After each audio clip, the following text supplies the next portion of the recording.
What an absolute belter of a game between the Waratahs and the Highlanders in Sydney.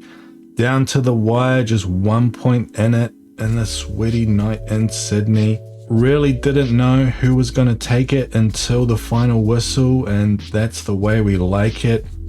Highlanders looking like the better team for my money, but the two cards they gave away proving to be decisive. You can see here, either side of halftime they had these cards, and that really let the Waratahs back into the game, where otherwise I feel like the Highlanders, they were looking dangerous enough to probably put it away. And you can see here these final 30 minutes, real back and forth stuff. The players, they really got up for it as well. They were tired, but they stepped it up. The benches were massive as well. And in the end, Waratahs really sort of dominated the last 10 minutes. Highlanders' errors and penalties really maybe handing it to them on the platter a little bit. And in the end, the Waratahs getting over the line by just 1 point. Still though, a lot of excellent individual performances in this game as well. Real breakout performance for Caleb Tangitau, the former Sevens superstar, moving down to the Highlanders from the Blues for more game time, and well, what a pickup he's proved to be. 4 line breaks this game, 2 tries, I think 7 defenders beaten. He was just, he really looked like the goods in that game. Got one really good heads up try where he called for a quick line out, identified that the Waratahs were sloppy in getting across for the line out. Got a great try off that. Great to see that sort of heads up play and that awareness from such a young player. The other big name in this game, Joseph Suali'i. Interesting game from him.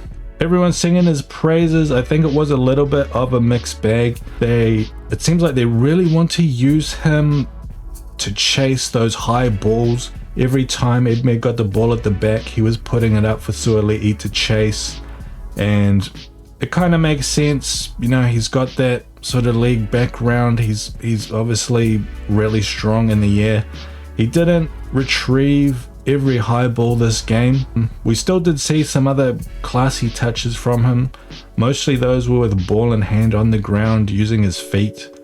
And yeah, we'll see how this goes over this season. This looks like this is going to be a real pillar of the Waratahs' approach to the game this year. Perhaps because of these new laws around stopping the escort, making things a bit easier for chasers to get to the ball. It's a good idea. I want to see more before I'm convinced it's the real deal. But still, a great showing for a debut from the young superstar. Some other big performances here as well. I think my man of the match was probably Tavatava Nawai, the co-captain. He was playing at 12 this game, and I think he got 3 turnovers, all of them pretty big. He kicked a 50-22. This guy is supposed to be a winger, kicked a 50-22 playing at 12. Did get at least 1 try, looked dangerous, was strong in the carry. Another one, looking at the stats, I mean, look at this, 28 tackles from Sean Withy. Is that even real? That's a ridiculous amount of tackling. The Highlanders, they did have to defend like crazy, being a man down for 20 minutes. In the front rows, we had that massive battle as well. Ethan de Groot versus Turbo Tupo himself. Turned out to be a bit of a draw. Neither scrum really seeming to get the wood on the other one. And both those players, a little bit quiet around the park by their standards probably, although Tupo, he did throw that hilarious assist pass, really lobbed it up in the air like a bomb. That was hilarious. Real star in the front row, probably Angus Bell. I mean, he carried so well, like we know he can. Every time he got the ball, he was running through people, he was running around people, he was getting those precious meters in tight. Another great performance from him. He's going to have a great season. And some real MVP performances off the benches as well. Sifa Amone actually seeming to outshine who he replaced, coming in with 2 tries, one of them a trick play off a maul. That was pretty great to see. Another one just getting that pick and go, close to the line, just using his power. Great performance from him. Fakatava, he came on for the Highlanders as well, really added a lot of gas to them when they needed it.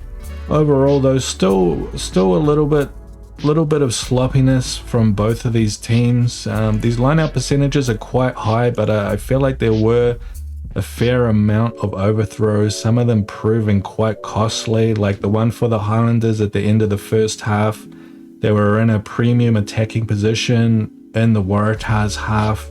They overthrew the line out, the Tars spread it, they got all the way down the other end, they almost scored a try. Caleb Tangitau probably saving it but getting carded in the process. There was also quite a few missed shots at goal in this game. Not showing on the stat sheet here, but both sides, they did miss penalties, and in a 1-point game, that makes all the difference. To be fair, some of them were quite tricky though, out in the tram lines, not the easiest kicks. Gilbert did miss one though, that was right in front, although it was about 46 meters out, so again, not the easiest. And you can see down here in the penalties section, the discipline, those few extra penalties, and the big one, those 2 yellow cards, really probably spelled doom for the Highlanders in this game when it would have been the difference. And you can see here as well in the defense stats, Highlanders being forced to make a lot more tackles, still coming away with the same tackle completion rate despite playing 20 minutes, a man down. But yeah, they really just created a lot of extra work for themselves that they didn't need to, and that ultimately proved decisive in this game. Still, I'm very excited to watch both of these teams play going forward. A lot of young talent announcing their presence. 2 teams on the up with new coaches. I think they will keep improving a lot as the season goes on. At this stage, not looking like contenders, but we'll have to wait and see. Anyway guys, check my channel if you want to see reviews of more of this week's games where we go over the stats and look at some of the individual performances, and I'll see you next time.